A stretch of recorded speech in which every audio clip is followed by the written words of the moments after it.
Seven bells. दयालु मिट्ठू को मिला वरदान। હવે મારો મીઠું, મને પાલકના પાન ખાવાનું મન છે. મારા માટે પાલકના પાન લઈ આવો. હા, અને મારા માટે મને એક બકરીનું માંસ જોઈએ છે. તે લાવી આપ. માફ કરજો મિત્રો, હું એક દિવસમાં ફક્ત 2 જ લોકોની ઈચ્છા પૂરી કરી શકું છું. અરે મતલબ કાલ સુધી ભૂખ્યા રહેવું પડશે.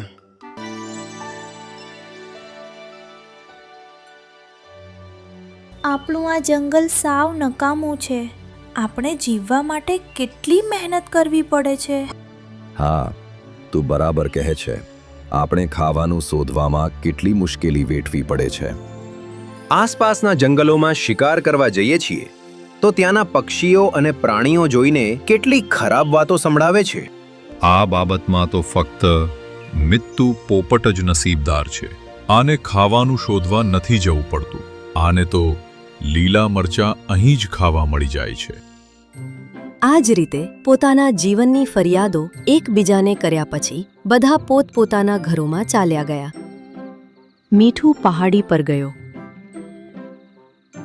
અને આકાશમાં તારાઓને જોતા ઊંડા વિચારમાં ડૂબી ગયો. તે જ સમયે તેને આકાશમાં કંઈક ચમકતું દેખાયું. અરે આ શું છે? શું આ તૂટતો તારો છે? તેણે આંખો બંધ કરી અને ભગવાન, મારી એક જ ઈચ્છા છે કે મને કોઈ એવી શક્તિ મળી જાય જેનાથી હું બધા જંગલવાસીઓની પરેશાની ખતમ કરી શકું. તેણે આંખો ખોલીને જોયું તો તે તારો નીચે જમીન તરફ જ આવી રહ્યો હતો. અરે આ શું છે? પોપટ ઝડપથી ઉડીને તેની પાસે પહોંચ્યો. અરે તું તો બહુ સુંદર છે. કોણ છે તું? હું એક યુનિકોર્ન છું, પરિસ્તાનમાં રહેનારો ઘોડો. તો હમણાં જેને હું તારો સમજી રહ્યો હતો તે તું હતો? હા, તે હું જ હતો. તે જે દુઆ માંગી તે બીજાના ભલા માટે માંગી હતી.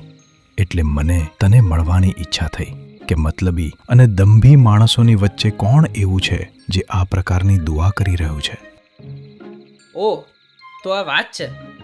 મને તો લાગ્યું કે મારી વિશ પૂરી થઈ જશે.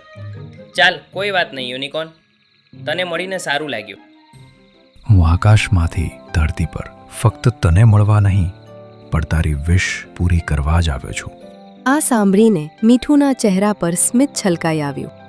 તું જે ચાહે તે મારી પાસે માંગી શકે છે. શુક્રિયા યુનિકોર્ન. મને એક એવું વરદાન આપ જેથી હું જ્યારે પણ કોઈ વસ્તુની ઈચ્છા કરું તો તે તરત મારી પાસે આવી જાય. ઠીક છે, એવું જ થશે. તારો મંત્ર હશે આબરા કા ડાબરા. યુનિકોર્નના શિંગરામાંથી રોશની નીકળીને મીઠુઈને મીઠું પર પડી. પણ ધ્યાન રહે, તું આ વરદાનનો ઉપયોગ એક દિવસમાં ફક્ત 2 વાર જ કરી શકે છે. ઠીક છે? હા, હું યાદ રાખીશ. આ કહીને યુનિકોર્ન હસ્યો અને આકાશમાં ઉડી ગયો. પછીની સવારે મીનુ શિયાળ જંગલની સરહદ તરફ જઈ રહી હતી. આટલું વહેલું ઉઠવું પડે છે. હવે બીજા જંગલમાં જઈશ અને ત્યાંથી ઘણી મુશ્કેલીઓ સાથે શિકાર કરીને ખાવાનું શોધીને લાવીશ. તે જ સમયે મીઠું પણ ત્યાંથી પસાર થઈ રહ્યો હતો. અરે મીનુ શિયાળ, બહુ ઉદાસ દેખાય છે. આજે હું તારી મદદ કરી દઉં? તું ભલા મારી શું મદદ કરી શકે છે મીઠું? કરી શકું છું. આબરા કા ડાબરા, મીનુ શિયાળ માટે એક મોટો માંસનો ટુકડો અત્યારે હાજર કર દો. એવું કહેતા જ એક મોટો માંસનો ટુકડો ત્યાં આવી ગયો, જેને જોઈને મીનુ શિયાળ બહુ ખુશ થઈ. અરે વાહ, તારો ખૂબ ખૂબ આભાર. મીનુ શિયાળે તે માંસના ટુકડાને ખૂબ સારી રીતે ખાધો અને આ જોઈને મીઠુને બહુ સારું લાગ્યું. મીઠું પોતાની ડાળ પર બેઠો હતો ત્યારે હાથી, બગીરા અને ઝેબ્રા તેની પાસે આવ્યા. મિટ્ટુ, તું અમારી પણ થોડી મદદ કર ને. હા, કેમ નહીં? બોલ, શું મદદ કરવાની છે? મને શેરડી ખાવાનું બહુ મન છે. તું મારા માટે શેરડીનો બંદોબસ્ત કરી દે. ઠીક છે, કરું છું. આ કહીને મીઠુએ પોતાના જાદુનો ઉપયોગ કર્યો અને ત્યાં ઘણા બધા શેરડીના સાઠા આવી ગયા.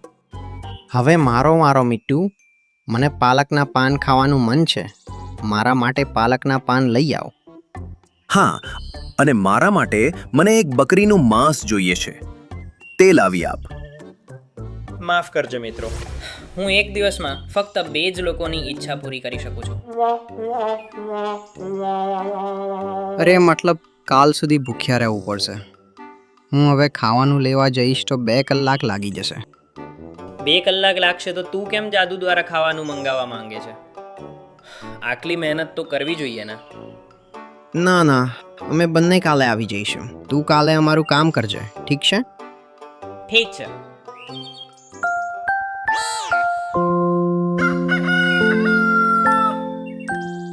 પછીની સવારે મીઠું ઊંઘમાંથી ઉઠ્યો પણ નહોતો ત્યારે મિટ્ટુ રાજા, જલ્દી ઉઠો, બહુ ભૂખ લાગી છે.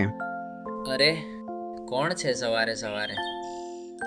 મીઠુએ જોયું કે ઘણા બધા પ્રાણીઓ અને પક્ષીઓ તેની સામે ઊભા છે.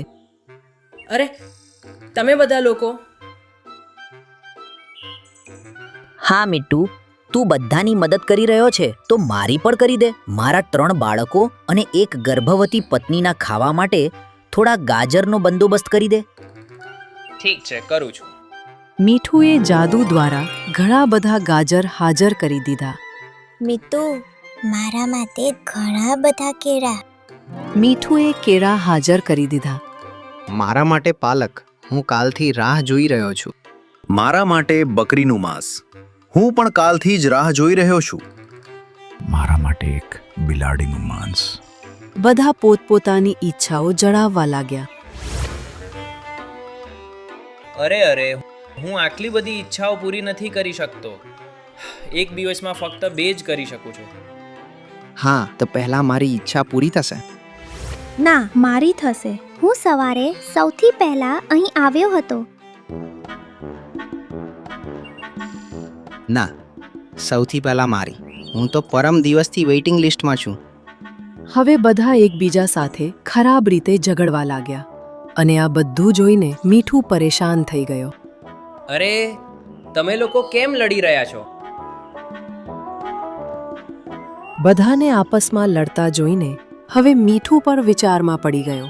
ઠીક છે, કાલથી જે પણ 2 લોકો સૌથી પહેલા અહીં આવશે મિટ્ટુ, તેમની ઈચ્છા પૂરી કરશે. હા, આ ઠીક છે. હવે તમે બધા લડવાનું બંધ કરો અને પોતાના ઘરે જાઓ. બધા પક્ષીઓ અને પ્રાણીઓ પોતપોતાના ઘરોમાં ચાલ્યા ગયા અને પછીની સવારે ફરીથી મીઠુની આંખ ખુલી. મિટ્ટુ મારી ઈચ્છા પૂરી કરશે. હું પહેલા આવ્યો હતો. ના, મારી કરશે. હું તારા પહેલા અહીં આવ્યો હતો. ના, સૌથી પહેલા મારી. હું તો પરમ દિવસથી વેઇટિંગ પર છું. અહીં કોઈ કોલ સેન્ટર ખુલ્યું છે કે તું કાલથી વેઇટિંગમાં છે? પહેલા મારી ઈચ્છા પૂરી થશે. જો તમે લોકો આમ જ લડતા રહેશો તો હું ભલા કેવી રીતે તમારી પરેશાની દૂર કરીશ? ધીમે ધીમે બધા પ્રાણીઓ ત્યાં ભેગા થઈ ગયા અને બધા આપસમાં લડવા લાગ્યા. હવે રોજિંદા આ જ રીતે મીઠુની આંખ ખુલતી. પ્રાણીઓએ મીઠુના ઘરની પાસે જ સૂવાનું શરૂ કરી દીધું હતું, જેથી સવારે થતાં જ તેઓ પોતાનું કામ તેની પાસે કરાવી શકે. અને મીઠું આ વાતથી ખૂબ જ પરેશાન થઈ ગયો હતો. તે જ પહાડી પર ગયો અને તેને યુનિકોર્નને યાદ કર્યો. મીઠું, કેમ છે તું? મેં તારી પાસેથી જે વરદાન લીધું હતું તે બધાની પરેશાની ખતમ કરવા માટે લીધું હતું, પણ બધા પ્રાણીઓ તેનો ઉપયોગ પોતાની ઈચ્છાઓ પૂરી કરવા માટે કરાવી રહ્યા છે. પહેલાં આ બધા કોઈને કોઈ રીતે પોતાનો શિકાર કરીને કે પોતાનું ખાવાનું શોધીને પોતાનું ગુજરાન ચલાવી લેતા હતા, પણ આ બધા હવે ફક્ત મારા પર નિર્ભર થઈને બેઠા છે.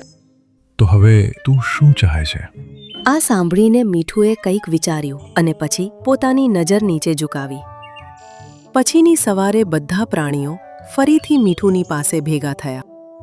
મિટ્ટુ, આજે તું મારી અને બગલાની ઈચ્છા પૂરી કરીશ. ના, પહેલા મારી પૂરી થશે. આ પહેલા ઝઘડો ફરીથી શરૂ થતો. મીઠું બોલ્યો, પ્યારા પ્રાણીઓ, મારી વાત સાંભળો. મેં તમે બધાને પરેશાન જોયા હતા, એટલે તે વરદાનનો ઉપયોગ કરી રહ્યો હતો. પણ તમે બધાએ મહેનત કરવાનું સાવ છોડી દીધું અને જે વરદાન મેં જરૂરિયાતો પૂરી કરવા માટે લીધું હતું તે તમે બધાએ પોતાની ઈચ્છાઓ માટે ઉપયોગ કરવાનું શરૂ કરી દીધું. આ સાંભળીને બધા પ્રાણીઓ એકબીજાનું મોઢું જોવા લાગ્યા. જે યુનિકોર્ને મને તે વરદાન આપ્યું હતું તે તેણે મારી પાસેથી છીનવી લીધું છે. કારણ કે તેના હિસાબે તમે બધાએ મહેનત કરવાનું છોડી દીધું તો તેનો જવાબદાર હું છું. આ સાંભળીને હવે બધા પ્રાણીઓને પોતાની ભૂલનો અહેસાસ થઈ ગયો. તું ઠીક કહે છે મિત્તુ. અમે બધા આળસુ થઈ ગયા હતા, સાવ આળસુ. આજથી અમે બધા ફરીથી મહેનત કરવાનું શરૂ કરીએ છીએ અને તારી શક્તિઓ અમારી વરથી ગઈ છે તેના માટે અમે તારી માફી માંગીએ છીએ. કોઈ વાત નહીં મારા મિત્રો. મને ખુશી છે કે તમે બધા હવે મહેનત કરવા તૈયાર છો. હવે બધા પ્રાણીઓ પોતાના માટે જાતે ખાવાનું શોધવા જતા અને શિકાર પણ જાતે જ કરતા. કોઈ પણ પોતાની જિંદગીથી કોઈ ફરિયાદ નહોતું કરતું અને બધા ખુશ રહેવા લાગ્યા. એક સાંજે ટીનું ચકલીનું બાળક માળામાં બેઠું રડી રહ્યું હતું. શું થયું બાળક? તું આમ કેમ રડી રહ્યો છે? મમ્મી ખાવાનું શોધવા ગઈ હતી, હજી સુધી પાછી નથી ફરી. મને બહુ ભૂખ લાગી છે. મીઠુએ આમ તેમ જોયું અને પોતાની આંખો બંધ કરી. આબ્રાકાડાબ્રા. આ કહેતા જ માળામાં એક સફરજન આવી ગયું. અરે વાહ, એક સફરજન! બાળક તેને ખુશીથી ખાવા લાગ્યું. ત્યારે ટીનું ચકલી પણ ત્યાં આવી પહોંચી. અરે આ શું, મારું બાળક સફરજન ખાઈ રહ્યું છે? શુક્ર છે ભગવાનનો, નહીતર હું તો એ જ વિચારી રહી હતી કે આજે ખાલી હાથે ઘરે પહોંચીશ તો પોતાના બાળકને શું ખવડાવીશ. પણ તું આ સફરજન ક્યાંથી લાવ્યો મીઠું? પોતાના વરદાનના જાદુથી. શું તેનો મતલબ તારી શક્તિઓ તારી પાસે જ છે? હા, ખરેખર હું હવે ફક્ત પરેશાનીમાં જ બધાની મદદ કરીશ, તે પણ છુપાઈને. કારણ કે હું નથી ઈચ્છતો કે બધા મારા પર નિર્ભર રહે. એટલે મેં આ જૂઠ બોલ્યું હતું કે મારી શક્તિઓ જતી રહી છે. આ વાત કોઈને ન કહેતી. આ સાંભળીને ટીનું ચીડિયાએ તેને હામાં માથું હલાવ્યું. પણ ત્યારે જ શિયાળ ત્યાં આવી પહોંચી. મીઠુની શક્તિ પાછી આવી ગઈ. હવે આપણે બધાને મહેનત નહીં કરવી પડે. અરે આ શિયાળ ક્યાંથી આવી ગઈ? શિયાળે તે જ સમયે આખા જંગલમાં આ વાત ફેલાવી દીધી. અને પછીની સવારે બધા પ્રાણીઓ ફરીથી મીઠું સામે આપસમાં લડી રહ્યા હતા અને મીઠું ડાળ પર બેઠો તેમને જોઈ રહ્યો હતો. પહેલે મેરી ખ્વાહિશ પૂરી હોગી. ના, પહેલા મારી. પહેલા મારી. મારા 3 બાળકો અને ગર્ભવતી પત્ની ભૂખ્યા છે. આ વરદાન તો મારો જીવ લઈને જ છોડશે.